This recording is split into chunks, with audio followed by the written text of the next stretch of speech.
Jason, what's camp been like so far? I know you guys shells and waiting to put on the full pads. What's it been like so far? Truthfully, going back and looking at other camps and looking at this camp, I feel like we're a whole lot more physical up front on both sides, offense and defense. I'll point out Jeremiah and Connor Lou specifically. But all of them are being more physical, especially Percy. As big as he is, he's moving extremely well. I also want to talk about Rakes and Bleedy, the two additions too. Rakes has been showing up every single day, short but stocky guy, and he shows up to work and his intensity is there. Same thing with Bleedy. If he wants it, he's going to go get it.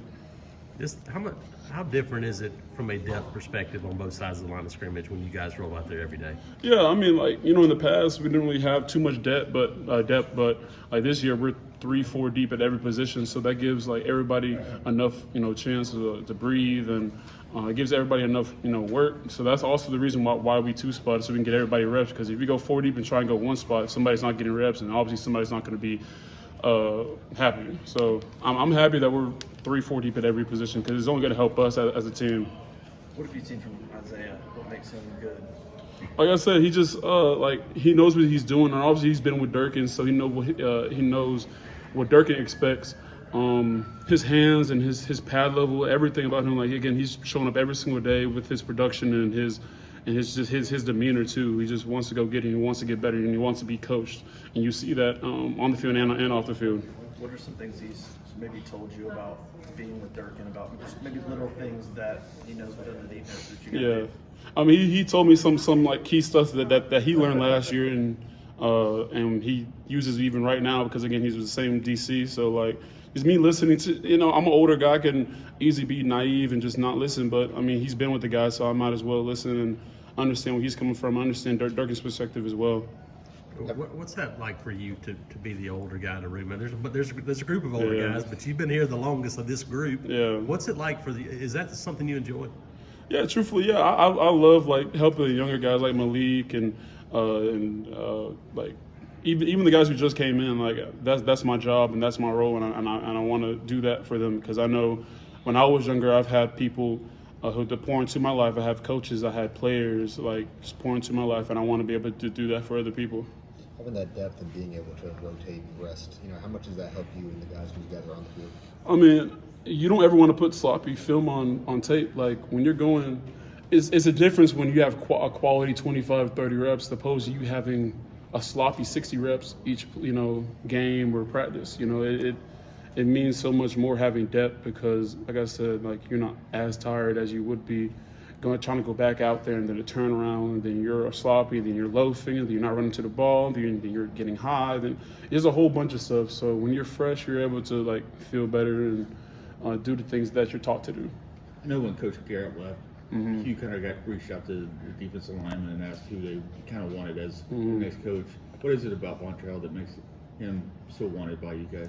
Oh, true. I know. I advocated for him, but specifically, I love Montrell and his energy, and even last year, it was never about him. It was always about everybody else, and you really saw that, and he really meant that. So when you see that as a player too, you want that person as your coach.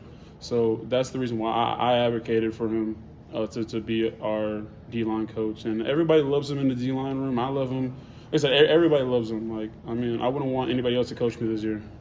You mentioned Malik. What have you seen out of him coming from the spring, having that summer, and now going into his first fall camp? Yeah, I feel like Malik has grown so much, even from spring to now. He's listening and he's taking the coaching, and he's getting off the ball better. He's getting rid of those what I call high school tendencies and actually becoming a pro about this. And it shows up every single day. He improves on something every single day, and this is what I love about him. And I feel like he can really help us this year, contribute.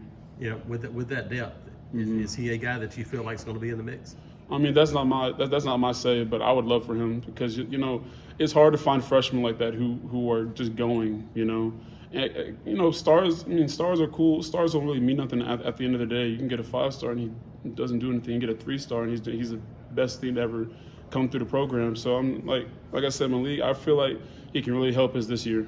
What's the biggest difference from the time you got here at this program to now? What's the biggest progress? I'll say one of the biggest things is I feel like everyone's more together and not about self. And that's what we talk about every single day.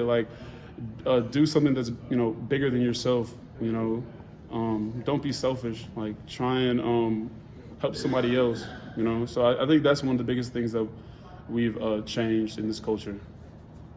How much you guys as a defense looking forward to some scrimmage situations to kind of start to put some pieces together?